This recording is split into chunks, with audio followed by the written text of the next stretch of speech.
morning, and still a happy Easter to everyone. So,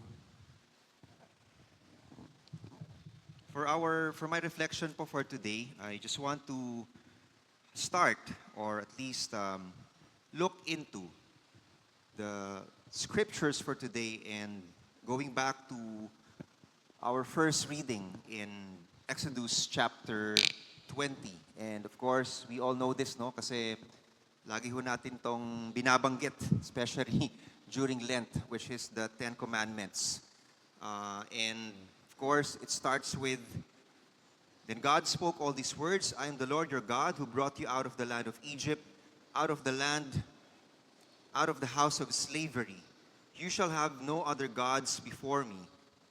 And in verse 4, it says there, You shall not make for yourself an idol or any likeness of what is in heaven above, on the earth beneath, or in the water under the earth. And of course, it says there, You shall not worship them or serve them. And I want to spend a little bit, a little more focus on what idols are. Because in some ways, and especially even in the church, the term idol is actually something that's, for generations, even for decades or thousands of years even. It's like a point of argument, right? And of course, here in our church, in the CEC, in our communion, we can see here the icons. Of course, yung atin pong famous transfiguration icon, Moses and Elijah. And of course, we have the angels here, the icons of the angels. And siguro to some extent, we may have gone through that phase where we think that all these are so-called idols, no? But of course, through our journey, what we've learned is that, idols, what are idols? Idols are anything that turns away our focus on God.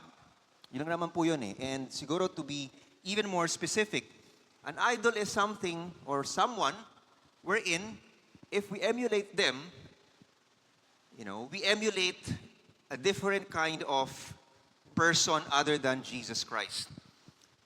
Right? Because idols are meant, actually even these icons that we have here, Moses and Elijah, diba? And it recalls the story of transfiguration and it tells about them pointing to Christ. And that's what we all should be. Actually, even us, we're icons for the people that are searching for the Lord. Because we should all point them to Jesus Christ. We should all point them to the deeds and the actions and the heart of the Lord Jesus Christ Himself. And if there is anything, and that's why it's one of the first, it's actually the first commandment. Do not create yourself an idol, because we are tempted with this every day of our lives. And sometimes, even if maybe as we can call ourselves religious, but if it turns away our focus on Christ and His deeds, ano ho ba yung turo ng Panginoon? Love your neighbor as yourself. If anything turns us away from that teaching, then that becomes an idol for us. And we tend to and especially if we worship that, on the grounds of Jesus was probably driving away or Jesus was angry, and we use that as a basis for us to be angry. But is that really the principle behind that action? And that is why all the more we need to focus ourselves. We need to really devote ourselves into spending time with the Lord so that we will not fall into idol worship. Amen po ba? So that's a very important thing. If anything turns us away from loving God and loving our neighbors, then that is an idol. But if anyone or anything will always point us to the life of Christ, to His teachings, to His principles, then of course, that is an icon. Diba? So, which leads us to our gospel reading for today. And it's very, I think it's the Lord Jesus' way of teaching us that as we journey through life, there will always be that temptation to turn away our hearts from the Lord, to turn our hearts towards idols. And that is why, the temptation of Christ in the wilderness is not so much for him. Of course, because he was human, and of course, he has to go through that. It's part of his journey, towards his ministry. But at the same time, it's also a powerful teaching point for us in terms of, how we actually live our lives. Because the truth is, temptations are every day. And if we go through that, if we go through those temptations, we have a blueprint on how to treat them. And isa nga po dun sa main principle is that, actually, kung titignan natin yung temptations of Christ, the temptation of Christ, especially the three ones that were cited in the scriptures, it's really all about that. It's about idol worship. Yun yung gusto mangyari ni Satan. And that is what the enemy also wants us to go through every day of our lives, so that our hearts will turn away from the Lord. And in Matthew chapter 4, verses 1 through 11, it serves as it's a meditation on the nature of human desires and the source of true fulfillment. So throughout his 40 days of fasting in the desert, Jesus faced tests or temptations that strike at the core of human experiences and needs. So kung titiran po natin, tatlo po yung parang ginagamit ng enemy, that the enemy used to tempt Christ, which actually, as I mentioned, it strikes the human core of our experience. So first is the need for sustenance. Kaya nga po, di ba? Turn the stones into bread. And then number 2, the need for security. Di ba? Command the angels to lift you up. And then third is the desire for power. So these offer deep insights into the essence of our dependency and where we must place our ultimate trust and where our focus should always be. So the first temptation, it's about turning the stones into bread. And after fasting for 40 days, Jesus was understandably hungry. However, Jesus' response, when he was tempted, turn the stones into bread, what was Jesus' response? Man shall not live on bread alone, but on every word that comes from the mouth of God. And it underscores a profound spiritual truth.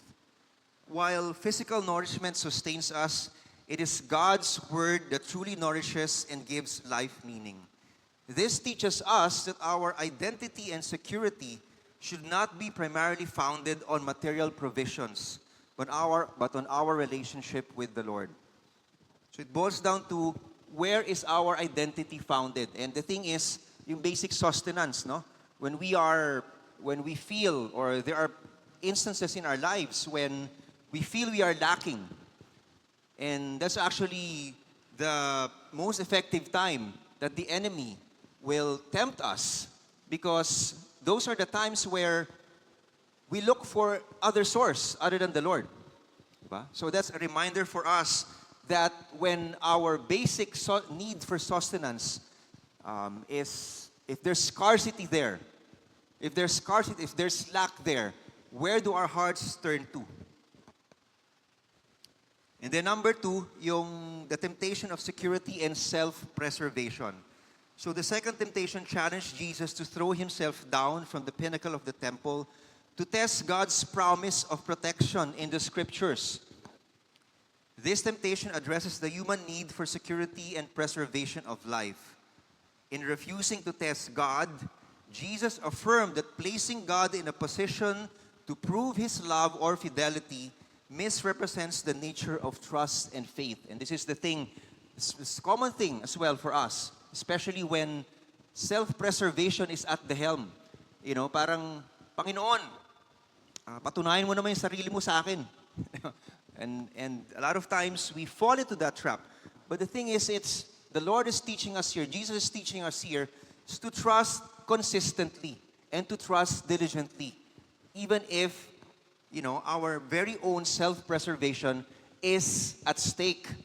Because what are God's promises? And I like what Deacon Dennis preached here, or in his reflection here last Monday, right? When he talked about God's promises. that when we go through these situations, it's not about testing God to prove Himself, but it's understanding that God has always been faithful and that His promises are true, that every word that comes from His mouth will not return to Him empty or void. And when He says that He will never leave us, He will never forsake us, that is cast in stone, ika nga. And that's the foundation of our lives. So it's about putting our trust in Him. Hindi naman ibig sabihin na we don't look for ways or we don't work anymore or we just wait for the apple to fall from the tree. No, but it's about always understanding that, Lord, I may be shaken, but I will always come before you in prayer and I will always turn to you because my hope is in you. And then number 3 is yung the temptation of power. So actually, napakaano ho to, no? Yung progression actually ng temptation. Una, basic needs lang. And then self-preservation. And then, tayo ho kasi pagka, medyo secured na, medyo, I have basic needs, and I have, I can see that my future is in good hands.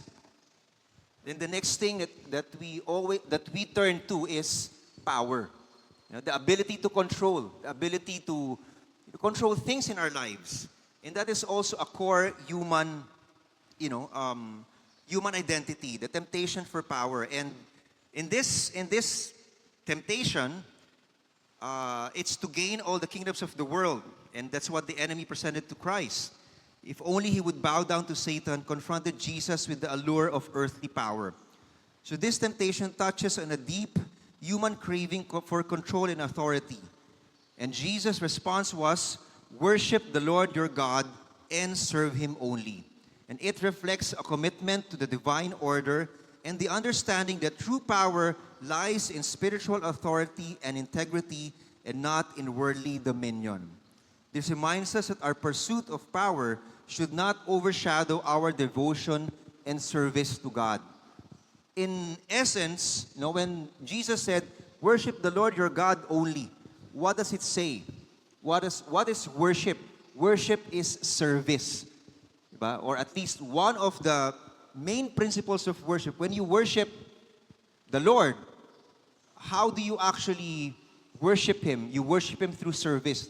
Diba? And that is why serving others is also a form of worship. Or actually, it could be the highest form of worship because there is service there. And every time we serve, there is always that, our hearts are being turned to humility. And that is always a reminder of our dependency on the Lord. And to conclude, this is really what the Lord is teaching us. And going back to our readings in Exodus, when Moses or when the Lord commanded, do not make yourself an idol, it's all about telling us, where do we put our trust in? And what is the foundation of our faith? Lagi ho natin, or at least us here in the cathedral, we know about the song, On Christ the solid rock I stand. All other ground is sinking sand. Yun po, no? Especially in this day and age, we can see things probably are like sinking sand. Whether it's basic needs, dyan ho inflation, sobrang unpredictable na inflation, whether it's self-preservation, yung future ng mga anak ko, yung future ng family ko, or even power. And we can see that the world, the nations of the world are clamoring for power, even more so as compared to any other part in history. And all these, if we realize, these are all sinking sand. If we focus our hearts to these things, they will really put us in a place where is sinking sand. Like parang quicksand, ika nga, parang yun yung, if we try to picture it that way, ang hirap umalis doon sa quicksand. And if we focus our hearts on these things, we will continue to be shaken. We will continue to be pulled down. But what is being reminded to us today through the gospel and through the readings is that let us put our faith and our hope in Christ and in Christ alone. And what does it say? Part of that is serving Him. Part of that is worshiping Him. a big part of that is serving others. And if we do that, then we can see, no, just like Jesus Christ. After that, there was comfort from the angels. And after we have again established or again reminded ourselves that our hope is in Christ alone, then that's where we find comfort and the grace to continue to persevere and to continue to do the work that He has entrusted us to do. So that's I hope we are encouraged by that today, and especially as we go about our work, go about our, our usual, pakikipagsapalaran sa buhay. Lagi ho nating tandaan kung saan ho tayo nakatayo. And our foundation is in Jesus Christ, our Lord and our Savior. Amen.